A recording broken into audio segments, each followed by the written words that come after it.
कि निम्बारक संप्रदाय की जो मुख्य पीठ है, निम्बारक संप्रदाय की मुख्य पीठ राजस्थान में जो है वो कहाँ पर है? सलेमाबाद में, और सलेमाबाद आपका आता है अजमेर में।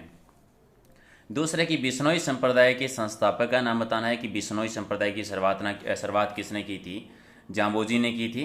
जाम्बोजी द्वारा 29 नियम आपको याद होंगे, 29 नियम। क्वेश्चन नंबर 3 है कि कौन सी सूफी संत है जिन्होंने नागौर के पास में सुआल गांव में अपना केंद्र बनाया था और शांतिपूर्ण तरीके से प्रचार किया था? ये हैं सन्यासियों के सुल्तान यानी शेख हमीदुद्दीन नागौरी जी जो हैं, इनका केंद्र रहा था। क्वेश्चन नंबर 4 है कि जोधपुर में महामंदिर राजस्थान के किस संप्रदाय की मुख्य गद्दी है? महामंदिर है नाथ संप्रदाय, और नाथ संप्रदाय की माननाथी शाखा है यहाँ पर। इस महामंदिर का निर्माण करवाया था मानसी ने। 5 है कि स्वामी दयानंद सरस्वती जी ने उदयपुर में कौन सी संस्था की स्थापना की थी? उदयपुर में की थी परोपकारी सभा की स्थापना, मेवाड़ रियासत में।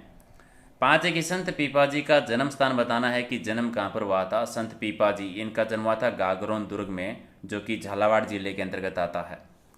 7 है कि कटे हुए कान और जटा यह किस संप्रदाय की प्रतीक है या परिचायक प्रतीक है? तो यह आता है ओगढ़ जोगी जो है उनकी पहचान है। तो 3 आपका सही आंसर। क्वेश्चन नंबर 8 कि राजस्थान के कौन से प्रसिद्ध संत है जो बीकानेर में कतरियासर से संबंधित है? और बीकानेर में कतरियासर से संबंधित आते हैं जसनाथ जी, सिद्ध जसनाथ जी, जिनकी प्रधान पीठ भी है और यहीं पर अग्नि नृत्य भी किया जाता है। यहाँ पर एक क्वेश्चन का आंसर दे दीजिए कि सिद्ध जसनाथ जी जो है इनको यहाँ की भूमि दान किसने किया था या जागीर किसने दी थी? कामा, जो कि भरतपुर में आता है। यहाँ में वैष्णव के कौन से आराध्य देव का प्रसिद्ध मंदिर है? वैष्णव के यहाँ पर गोकुल चंद्र जी का प्रसिद्ध मंदिर आता है कामा, भरतपुर में। तो राइट आंसर आपका 4 नंबर। क्वेश्चन नंबर 10 की कपिल मुनि की तपोभूमि श्री कोलाय जी कहाँ पर है? श्री कोलाय जी हम जानते हैं बीकानेर में, जहाँ पर कपिल मुनि का आश्रम भी है, मेला भी बढ़ता है कार्तिक पूर्णिमा को, और ये जंगल प्रदेश का सबसे बड़ा मेला लगता है। क्वेश्चन नंबर 11 की बीकानेर के जिसके तीर्थ स्थल पर सिख धर्मगुरु के संस्थापक यानी गुरु नानक जी देव पधारे थे वो बताना है। और गुरु नानक जी आए थे श्री कोलाय जी में आए थे। तो 4 आपका राइट आंसर।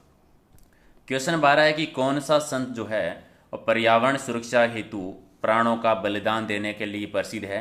और पर्यावरण से रिलेटेड आता है बिश्नोई संप्रदाय। पहली घटना 1604 की कामा और गोरा की आपको याद होगी।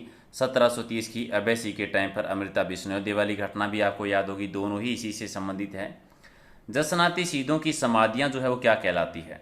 जसनाती सीधों की समाधियाँ कहलाती है बाड़िया, यानी 2 नंबर आपका सही आंसर। क्वेश्चन नंबर 14 की सहजोबाई के गुरु का नाम बताना है कि सहजोबाई के गुरु रहे थे चरणदास जी। और चरणदास जी और लालदासी संप्रदाय की भाषा जो साहित्य ग्रंथ है उनकी जो बोली है, जो भाषा है, वो आप कमेंट करके बता दीजिए कौन सा है। इनमें से कौन सा मीराबाई का जन्म स्थान है? मीराबाई का जन्म स्थान हुआ था कुड़की में 1498 में। इनके गुरु का नाम था संत रैदास जी, और इन्होंने एक संप्रदाय चलाया था। उस संप्रदाय का नाम आप बता दीजिए। किस संत ने प्रारंभ में आजीविका के लिए डकैती का मार्ग अपनाया था? और शुरुआती दिनों में डकैत रहे थे हरिदास जी, इसलिए इनको राजस्थान का वाल्मीकि कह देते हैं। जसनाथ जी ने कितने वर्षों की आयु में कतरियासर में समाधि ली थी? इन्होंने 12 वर्ष तक तपस्या की थी और फिर 24 वर्ष की उम्र में समाधि ली थी। तो 3 आपका सही है। क्वेश्चन नंबर 18 कि किस लोक संत को पर्यावरण वैज्ञानिक भी कहते हैं? पर्यावरण वैज्ञानिक कहा जाता है जाम्बू जी को। और जाम्बू जी को किसका अवतार मानते हैं ये भी आप कमेंट करके बता दीजिए। 19 की रामसनई संप्रदाय की चौथा रामद्वारा बताना है। चौथा रामद्वारा आता है खेड़पा में, और खेड़पा आता है जोधपुर में। रामद्वारा यानी रामसनई संप्रदाय में जहाँ पर किसी संत की समाधि होती है, जो पूजा स्थल होता है, उसको रामद्वारा कहते हैं। जैसे मुख्य पीठ आती है शाहपुरा भीलवाड़ा में, और चौथा आता है खेड़पा में। इसके अलावा सींथल बीकानेर में है, और एक रेण शाखा है जो कि नागौर में है। अगला कि इनमें से कौन से संत श्री रामदास जी के द्वारा रचित ग्रंथ है? तो इनमें से कौन सा लिखा था? सारे ग्रंथों की रचना है वो रामदास जी के द्वारा की गई थी। तो 4 आपका राइट आंसर। 21 है कि इनमें से कौन नाथ संप्रदाय के महान संत रहे हैं? तो भरतर जी है जिनका संबंध नाथ संप्रदाय से। 4 आपका राइट आंसर। 22 है कि किस संप्रदाय के साधु को विष्णु स्वामी भी कहा जाता है? विष्णु स्वामी कहते हैं निम्बारक संप्रदाय में, यानी 2 नंबर आपका राइट आंसर। क्वेश्चन नंबर 23 कौन सा संत या कौन सा पंथ या संप्रदाय है जो सैगुण भक्ति धारा से संबंधित नहीं है? इनमें से सैगुण भक्ति धारा का दरिया पंथ नहीं आता, यानी राइट आंसर आपका 3 नंबर। क्वेश्चन नंबर 24 कि सुंडा माता मंदिर जो है वहाँ पर स्थित भगवान शिव की मूर्ति किस संप्रदाय की है। सुंडा माता का मंदिर यहाँ पर लकुलिश संप्रदाय की है, और लकुलिश संप्रदाय की शुरुआत की थी लकुलिश जी ने। एकलिंग जी का मंदिर भी इन्हीं संप्रदाय से संबंधित आता है। कालबेलिया जाति किसे अपना गुरु मानती है। कालबेलिया जाति है वो मानती है कानपानाथ जी को, जो है जो कि नाथ संप्रदाय से संबंधित रहे थे। एक आपका राइट आंसर। नेक्स्ट आपका है कि गोरखनाथ जी के पंथ में दीक्षित होकर गोरखमालिया जी ने 12 वर्षों तक कठिन तपस्या की तो ज्ञान प्राप्त करने वाले संत कौन थे। और ये रहे थे संत जसनाथ जी। जसनाथ जी और जाम्बो जी दोनों के गुरु ही गोरखनाथ जी थे।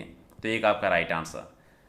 चलिए, गौरंग महाप्रभु चैतन्य का संबंध किस राज्य से है। महाप्रभु चैतन्य जी रहे थे पश्चिम बंगाल से। यहाँ पर आप एक क्वेश्चन का आंसर दे दीजिए। महाप्रभु चैतन्य जी ने एक संप्रदाय चलाया था, कौन सा संप्रदाय आप कमेंट करके बता दीजिए। चलिए, पूर्ण प्रज्ञ भाष्य की रचना करने के बाद में द्वैतवाद का जो प्रतिपादन किया था वो किसने किया था। पूर्ण प्रज्ञ भाष्य की रचना भी की थी और द्वैतवाद का प्रतिपादन भी किया था, स्वामी माधवाचार्य जी के द्वारा किया गया था। 3 आपका राइट आंसर। 29 है कि ब्रह्म संप्रदाय या परम ब्रह्म संप्रदाय किस संप्रदाय को कहा जाता है। और ये दादू पंथ को कहते हैं, जिसकी स्थापना की थी दादू दयाल जी ने, और मुख्य पीठ आती है नारायणा जयपुर में। अगला कि राजस्थान में गौड़ीय संप्रदाय की मुख्य मंदिर है वो कहाँ पर है। गौड़ीय संप्रदाय का मुख्य मंदिर आता है गोविंद जी का, जो कि आपका आता है जयपुर जिले में। तो राइट आंसर 3 नंबर। 31 है कि ईश्वर सैगुण है और वह विष्णु है, इसका स्वरूप सत चित और आनंद है। स्वामी माधवाचार्य जी ने 12वीं सदी में किस संप्रदाय के दर्शन में ये बात कही थी, और माधवाचार्य जी गौड़ीय संप्रदाय से। तो 4 आपका राइट आंसर।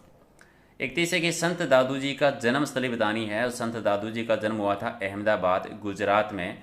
और इनके बचपन का नाम क्या था, ये कमेंट करके आप बता दीजिए। संत दादू जी की वीणाओं का संग्रह बताना है किस में है। संत दादू जी की वीणाओं का संग्रह है हरडे वाणी में, यानी 4 आपका राइट आंसर। क्वेश्चन 34 है कि इनमें से सैगुण भक्ति धारा के प्रचारक कौन रहे थे। सैगुण भक्ति धारा के प्रचारक रहे थे निम्बारक जी, यानी राइट आंसर आपका 4 नंबर। नेक्स्ट है कि जाम्बू जी के शिष्य बताने। जाम्बू जी है वो किसके शिष्य रहे थे। जाम्बू जी के गुरु का नाम था गोरखनाथ जी, तो ये गोरखनाथ जी के शिष्य थे। तो 2 आपका राइट आंसर। 36 जम्ब सागर का संबंध है वो किस संप्रदाय से है। जम्ब सांबर का संबंध है विश्नोई संप्रदाय से, जाम्बू जी से। 1 आपका राइट आंसर। 37 मंत्र राज प्रकाश और हरि पुरुष जी की वाणी किस संप्रदाय से संबंधित है। ठीक है, तो मंत्र राज प्रकाश और हरि पुरुष की वाणी किस संप्रदाय से संबंधित आती है। तो राइट आंसर आपका क्या हो जाएगा, संत हरिदास जी से। संत हरिदास जी, तो राइट आंसर आपका 1 नंबर। चलिए, क्वेश्चन नंबर 30 है कि मेवाड़ में हरित ऋषि है वो कौन से संप्रदाय से संबंधित रहे थे। हरित ऋषि थे लकुलिश संप्रदाय से संबंधित थे। ठीक है, और ये एकलिंग जी नाथ जी मंदिर से संबंधित भी आते हैं। तो 2 आपका राइट आंसर। राजस्थान में निर्गुण संत संप्रदायों का आविर्भाव जो हुआ था, इसकी शुरुआत होती है 15वीं शताब्दी से। संत पीपा जी आपको याद होंगे। तो 4 आपका राइट आंसर। 40 है कि जो पिंड में है वही ब्रह्मांड में है, ये सिद्धांत का विवेचन किसने किया था। जो पिंड में है वही ब्रह्मांड में, और ये सिद्धांत दिया था संत पीपा जी ने। 1 आपका राइट आंसर। 41 है कि संत पीपा जी के स्मारण के रूप में बना पीपावट का वृहद मठ है वो कहाँ पर है। पीपावट का वृहद मठ आता है द्वारकापुरी में। यहाँ पर बता दीजिए संत पीपा जी की गुफा जो है वो कहाँ पर है। क्वेश्चन नंबर 42 के राजस्थान में वे संत कौन हैं जो राजस्थान को छोड़कर बनारस गए थे और रामानंद जी के शिष्य बन गए थे। और ये संत धन्नाथ जी हैं। संत धन्नाथ जी 3 आपका राइट आंसर। 43 आपका है कि रामसनेही संप्रदाय की एक साधना पद्धति जिसमें योग शास्त्र की परिभाषित शब्दावली का प्रयोग किया गया है, और वो कहलाती है सुरती शब्द योग, यानी 4 आपका राइट आंसर। सन्यासियों के सुल्तान के नाम से किसको जाना जाता है। सन्यासियों का सुल्तान कहते हैं हमीदुद्दीन नागौरी जी को, जिनका संबंध नागौर से रहा है। 45 है कि जम्बेश्वर जी की वाणी को निम्न में से क्या कहा जाता है। इनको वेदवाणी भी कह देते हैं, गुरुवाणी भी कह देते हैं, और शब्दवाणी भी कह देते हैं, यानी 4 आपका राइट आंसर। 46 है कि नाथ संप्रदाय के प्रवर्तक का नाम बताना है। नाथ संप्रदाय की शुरुआत की थी नाथ मुनि जी ने, यानी 4 आपका राइट आंसर है। 47 आपका है कि कानपानाथ जी है वो किस संप्रदाय से संबंधित रहे हैं। कानपानाथ जी जो कालबेलिया जाति से संबंधित हमने पढ़ा था, और ये नाथ संप्रदाय से संबंधित हैं। 1 आपका राइट आंसर। 48 संत दरियाव जी की समाधि बतानी है कहाँ पर है। संत दरियाव जी की समाधि है रेण में, रेण आता है नागौर में, और ये राम स्नेही संप्रदाय से संबंधित है। 49 है कि साकुरा में प्रत्येक वर्ष चैत्र कृष्णा प्रतिपदा से लेकर चैत्र कृष्णा पंचमी तक फूलडोल उत्सव मनाया जाता है। कौन सी संप्रदाय का है? और ये रामसनी संप्रदाय का है, साकुरा भीलवाड़ा में। 2 आपका राइट आंसर। 50 है कि भक्ति आंदोलन का आदि पुरुष किसको कहा जाता है? भक्ति आंदोलन का आदि पुरुष कहते हैं शंकराचार्य जी को, यानी 4 आपका राइट आंसर। 51 है कि राजस्थान में रामानंदी संप्रदाय का आरंभ किसने किया था? रामानंदी संप्रदाय का आरंभ किया था कृष्णदास बिहेरी जी ने।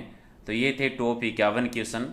जो भी आपका स्कोर रहा है कमेंट करके बता दीजिए। इससे पहले संत संप्रदाय के 2 टेस्ट हमने और भी किए थे, तो वो भी आप प्ले लिस्ट में जाके देख सकते हैं। वहाँ पर देख लेना एक नाम राजस्थान जी के टॉपिक वाइज टेस्ट। जितने भी सीरीज हुई है, जितने भी टेस्ट हुए हैं, सारे आपको वहीं पर मिलेंगे प्ले लिस्ट में। और उन सब की अगर आप PDF लेना चाहते हैं तो आप टेलीग्राम पे जाइए, वहाँ पर सर्च कर लीजिए प्रहलाद सारण सर के नाम से। सारी PDF आपको एक जगह मिल जाएगी। इसके अलावा अगर आप बात करना चाहते हैं या कोई नई छोटी छोटी अपडेट अगर आप लेना चाहते हैं तो फेसबुक पेज और इंस्टाग्राम का भी लिंक दे रखा है, तो वहाँ पर भी आप ज्वाइन कर सकते हैं।